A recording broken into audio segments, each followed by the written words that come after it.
Assalamualaikum warahmatullahi wabarakatuh. Saya Rivaldi Ferdian Lesmana dengan NIM 2022 021010. Yang terhormat Ibu Ida Musdavia Ibrahim, SE, MM, selaku dosen pengampu mata kuliah Metodologi Penelitian. Di sini saya ingin mempresentasikan proposal skripsi saya dengan judul Pengaruh Beban Kerja dan Kompensasi Terhadap Kepuasan Kerja melalui Motivasi Kerja sebagai Variabel Intervening. Studi pada perusahaan biro jasa PT Kirana Swasti Parama. Latar belakang.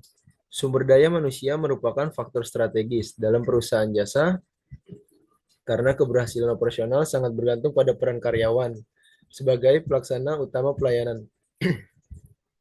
Pengelolaan beban kerja dan pemberian kompensasi menjadi aspek penting yang mempengaruhi motivasi kerja karyawan, beban kerja yang belum proporsional, serta kompensasi yang dirasakan belum sepenuhnya sesuai berpotensi menurunkan motivasi, yang pada akhirnya berdampak pada tingkat kepuasan kerja. Kondisi ini relevan pada PT Kirana Swasti Parama sebagai perusahaan biro jasa kendaraan dengan karakteristik pekerjaan yang menuntut ketelitian, kecepatan, dan tanggung jawab yang tinggi. Meskipun perusahaan telah melakukan pengelolaan sumber daya manusia, masih terdapat kondisi yang belum optimal terkait beban kerja, kompensasi, motivasi kerja, dan kepuasan kerja karyawan, sehingga perlu mendapatkan perhatian lebih lanjut. Permasalahannya, berdasarkan hasil wawancara awal dengan SRPT Kirana Swasti Parama, terdapat indikasi adanya permasalahan kepuasan kerja karyawan yang tercermin dari meningkatnya tingkat keterlambatan, ketidakhadiran, serta frekuensi pengunduran diri karyawan yang dinilai cukup sering.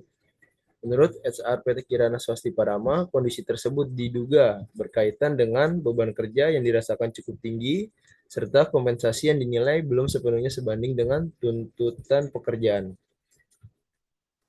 Beban kerja dan kompensasi yang belum optimal tersebut diindikasikan berpotensi mempengaruhi motivasi kerja karyawan serta berdampak terhadap kepuasan kerja karyawan. Identifikasi masalah. Yang pertama, indikasi penurunan kepuasan kerja karyawan PT Kirana Swasti Parama yang tercermin dari keterlambatan, ketidakhadiran, dan frekuensi pengunduran diri yang dinilai cukup sering. Yang kedua, beban kerja karyawan PT Kirana Swasti Parama yang dinilai belum sepenuhnya proporsional dengan kemampuan kerja. Yang ketiga, kebijakan kompensasi PT Kirana Swasti Parama yang dipersepsikan belum sepenuhnya sesuai dengan tuntutan dan tanggung jawab pekerjaan. Yang keempat, perbedaan temuan penelitian terdahulu terkait pengaruh beban kerja dan kompensasi terhadap kepuasan kerja. Yang kelima, motivasi kerja karyawan PT Kirana Swasti Parama yang diduga berperan sebagai variabel intervening dalam hubungan beban kerja dan kompensasi terhadap kepuasan kerja. Selanjutnya, batasan masalah.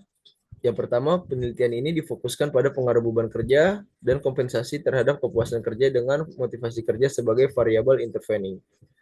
Yang kedua, objek penelitian terbatas pada karyawan PT Kirana Swasti Parama tanpa perbandingan dengan perusahaan lain. Yang ketiga, sampel penelitian menggunakan seluruh populasi karyawan dengan teknik sampling jenuh.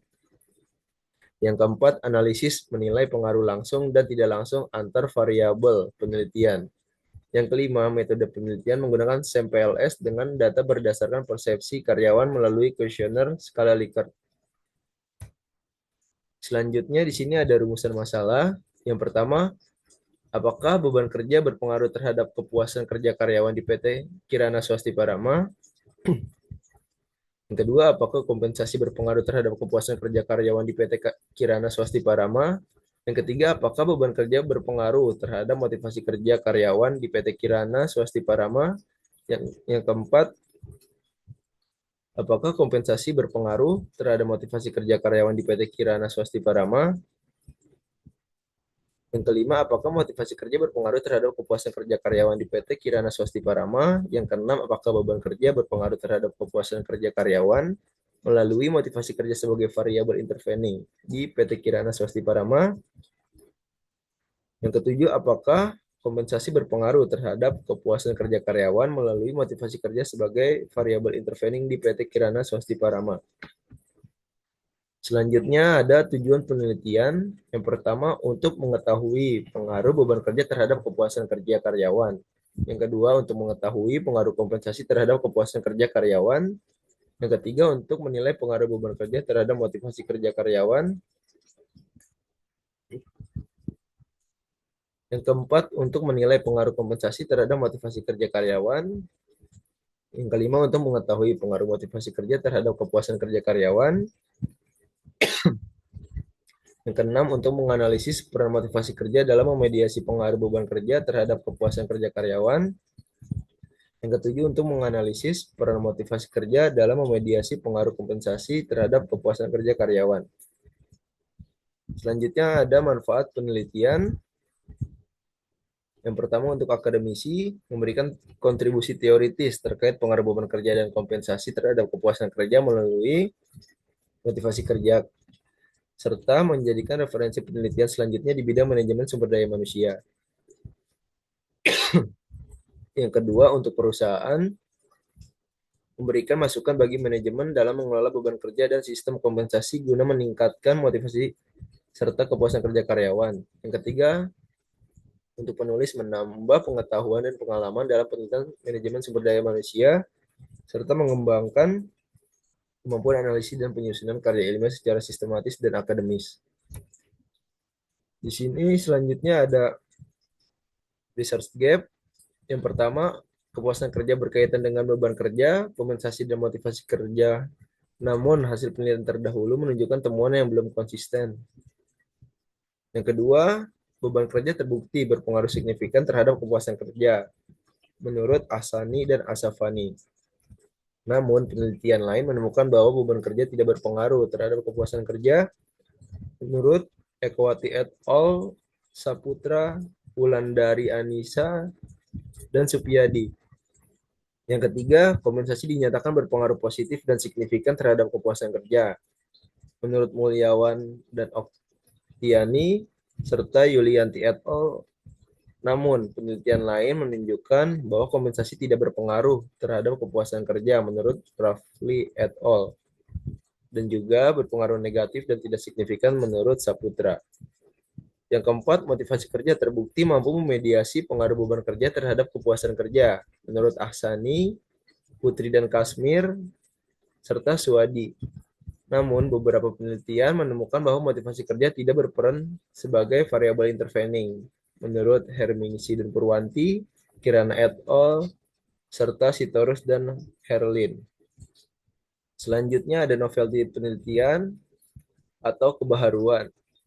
Yang pertama, menguji pengaruh beban kerja dan kompensasi terhadap kepuasan kerja melalui motivasi kerja sebagai variabel intervening di PT Kirana Swasti Parama. Yang kedua, menggunakan pendekatan SAMPLS dengan analisis pengaruh langsung dan tidak langsung antar konstruksi laten tanpa pengujian simultan. Yang ketiga, penelitian ini dilakukan pada perusahaan biro jasa konsultan kendaraan yang masih minim dikaji karena sebagian besar penelitian sebelumnya dilakukan pada sektor manufaktur, perbankan, dan instansi publik. Yang keempat, menggunakan seluruh populasi karyawan sebagai sampel melalui teknik sampling jenuh. Yang kelima, mengaitkan hasil penelitian dengan fenomena aktual organisasi berupa indikasi penurunan kepuasan kerja karyawan di PT Kirana Swasti Parama. Selanjutnya ada landasan teori. Penelitian ini menggunakan grand teori dari teori dua faktor yang dikemukakan oleh Herzberg pada tahun 1959 yang membagi faktor kepuasan kerja menjadi faktor motivator dan faktor Huygens. Faktor motivator berkaitan dengan isi pekerjaan dan mendorong kepuasan melalui motivasi intrinsik, sedangkan faktor higienis berfungsi mencegah ketidakpuasan seperti kondisi kerja dan kompensasi. Dalam penelitian ini, beban kerja dan kompensasi dipandang sebagai faktor yang mempengaruhi motivasi kerja, yang selanjutnya berdampak pada kepuasan kerja karyawan. Oleh karena itu, teori dua faktor Herzberg ini digunakan sebagai grand teori untuk menjelaskan hubungan antara beban kerja, kompensasi, motivasi kerja, dan kepuasan kerja karyawan di PT Kirana Swasti Parama. Selanjutnya ada landasan teori dari setiap variabel.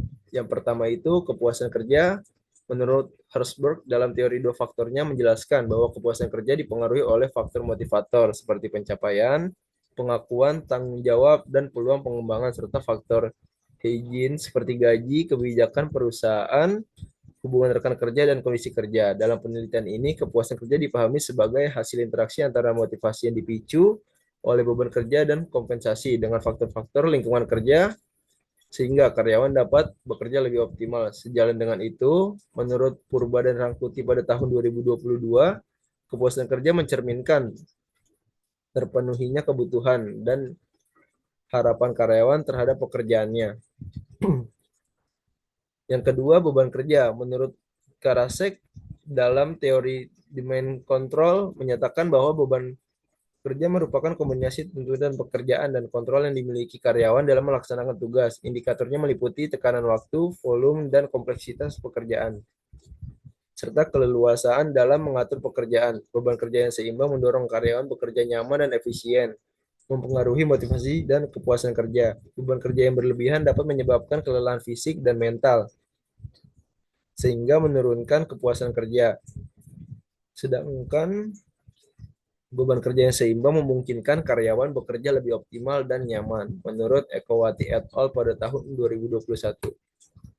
Selanjutnya, kompensasi.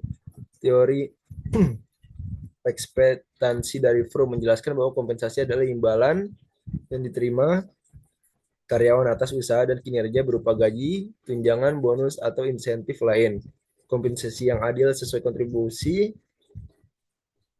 meningkatkan rasa dihargai, mendorong motivasi kerja, dan berkontribusi pada kepuasan kerja karyawan. Kompensasi yang sesuai dengan kontribusi karyawan mampu menumbuhkan rasa dihargai sehingga berdampak positif terhadap kepuasan kerja, menurut Hermingsi dan Purwanti pada tahun 2020. Selanjutnya, motivasi kerja. Teori hierarki kebutuhan dari Maslow menjelaskan bahwa motivasi kerja merupakan dorongan internal yang mempengaruhi intensitas arah dan ketekunan perilaku kerja. Karyawan yang termotivasi menunjukkan semangat, kesediaan berprestasi, dan kemampuan menghadapi tuntutan pekerjaan. Dalam penelitian ini, motivasi kerja menjadi penghubung antara beban kerja dan kompensasi dengan kepuasan kerja. Motivasi kerja menjadi dorongan internal yang membantu menjelaskan bagaimana beban kerja dan kompensasi dapat mempengaruhi tingkat kepuasan kerja karyawan.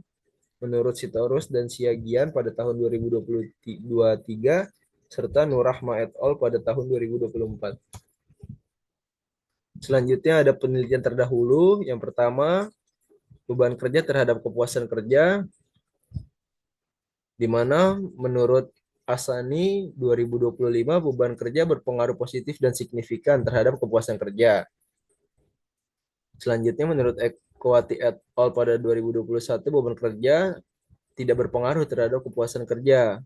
Selanjutnya yang ketiga menurut Asafani 2024 beban kerja berpengaruh positif dan signifikan terhadap kepuasan kerja. Selanjutnya yang keempat, Saputra pada tahun 2022 beban kerja berpengaruh negatif dan tidak signifikan terhadap kepuasan kerja. Yang kelima, Wulandari dan Supiyadi beban kerja tidak berpengaruh terhadap kepuasan kerja. Lalu penelitian terdahulu yang kedua, kompensasi terhadap kepuasan kerja. Yang pertama, Mulyawan dan Oktiani, kompensasi berpengaruh positif dan signifikan terhadap kepuasan kerja. Yang kedua, menurut Rafli et al., kompensasi tidak berpengaruh terhadap kepuasan kerja. Yang ketiga, Saputra pada tahun 2022, kompensasi berpengaruh negatif dan tidak signifikan terhadap kepuasan kerja. Lalu Yulianti et al. Pada tahun 2023, kompensasi berpengaruh positif dan signifikan terhadap kepuasan kerja. Selanjutnya, beban kerja dan motivasi kerja. Maksudnya beban kerja terhadap motivasi kerja. Menurut Asani 2025 beban kerja berpengaruh positif dan signifikan terhadap motivasi kerja. Lalu yang kedua menurut Putri dan Kasmir beban kerja berpengaruh positif dan signifikan terhadap motivasi kerja. Yang ketiga Sitorus dan Siagian beban kerja berpengaruh positif dan signifikan terhadap motivasi kerja. Yang keempat Kirana et al. Beban kerja tidak berpengaruh terhadap motivasi kerja. Yang kelima, Nurrahma et al. Beban kerja tidak berpengaruh terhadap motivasi kerja. Penelitian terdahulu yang keempat ada kompensasi terhadap motivasi kerja. Peneliti yang pertama, Hasmia et al. Pada tahun 2020, kompensasi berpengaruh positif dan signifikan terhadap motivasi kerja. Lalu menurut Putri dan Kasmir, kompensasi juga berpengaruh positif dan signifikan terhadap motivasi kerja. Yang ketiga, Saragi et al. Pada tahun 2024 juga kompensasi berpengaruh positif dan signifikan terhadap motivasi kerja. Selanjutnya, Yulianti et al. Pun hasilnya sama bahwa kompensasi berpengaruh positif dan signifikan terhadap motivasi kerja. Namun, menurut Gagne et al., kompensasi tidak berpengaruh terhadap motivasi kerja. Selanjutnya, yang kelima, motivasi kerja terhadap kepuasan kerja. Menurut Ahsani, motivasi kerja berpengaruh positif dan signifikan terhadap kepuasan kerja. Selanjutnya, menurut Asafani, motivasi kerja berpengaruh positif dan signifikan terhadap kepuasan kerja.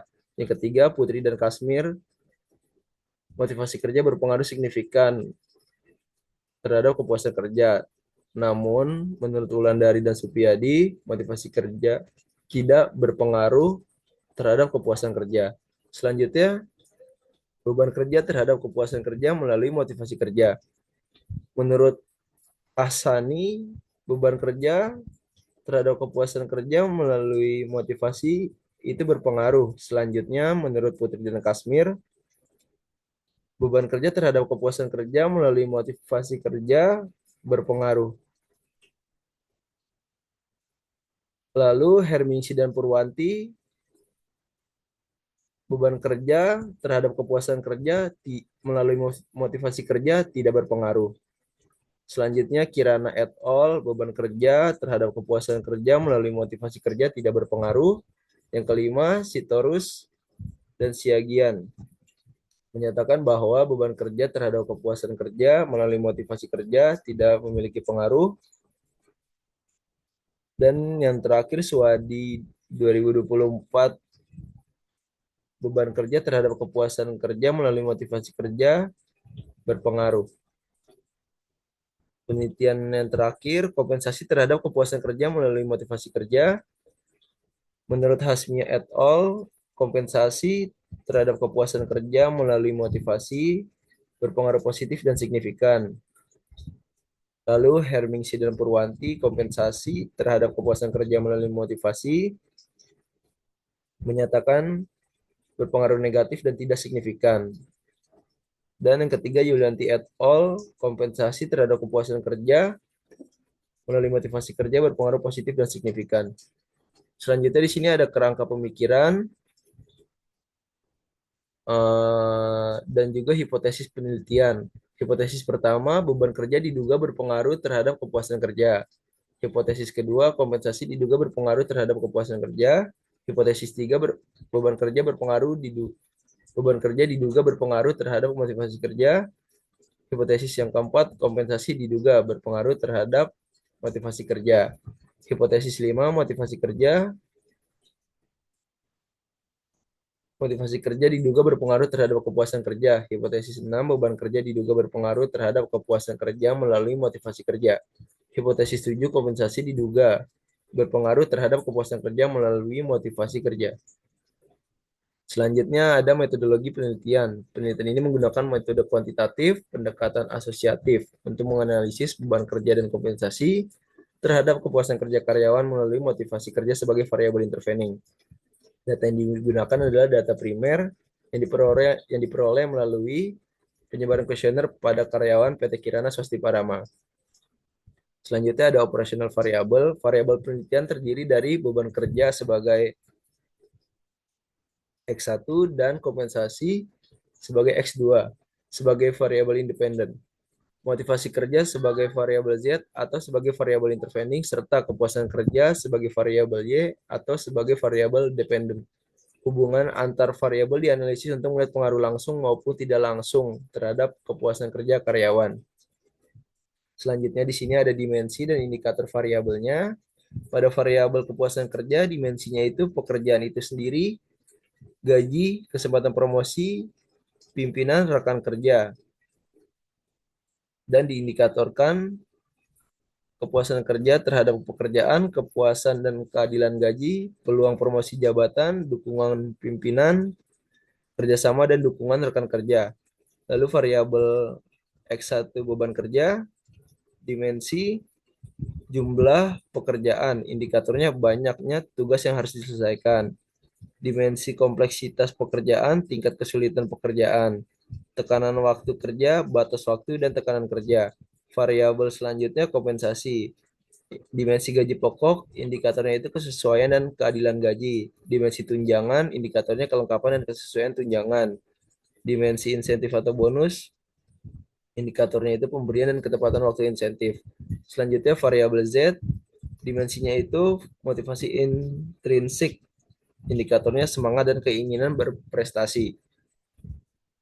Lalu dimensi motivasi ekstrinsik, indikatornya dorongan kerja karena kompensasi dan promosi.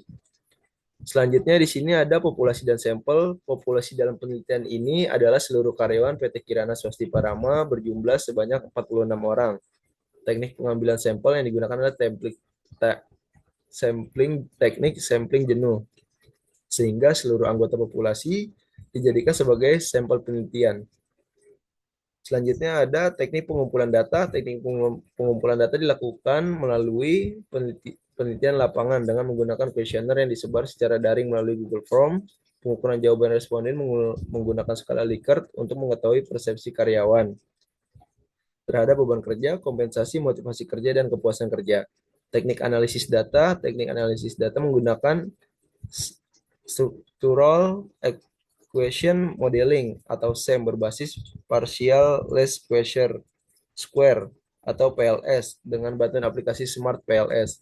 Analisis data meliputi statistik deskriptif, pengujian outer model, inner model, serta uji hipotesis untuk mengetahui pengaruh langsung dan tidak langsung antar variabel penelitian. Selanjutnya, di sini ada desain penelitian. Yang pertama, identifikasi masalah, lalu perumusan masalah dan tujuannya, penentuan variabel penelitian, selanjutnya kerangka pemikiran dan hipotesis, metode penelitiannya, selanjutnya pengumpulan data, selanjutnya ada uji analisis deskriptif, lalu analisis data menggunakan outer model, inner model, dan uji hipotesis. Selanjutnya ada pembahasan dan hasil penelitian, dan yang terakhir kesimpulan dan saran. Sekian presentasi proposal skripsi dari saya. Kurang lebihnya mohon maaf. Assalamualaikum warahmatullahi wabarakatuh.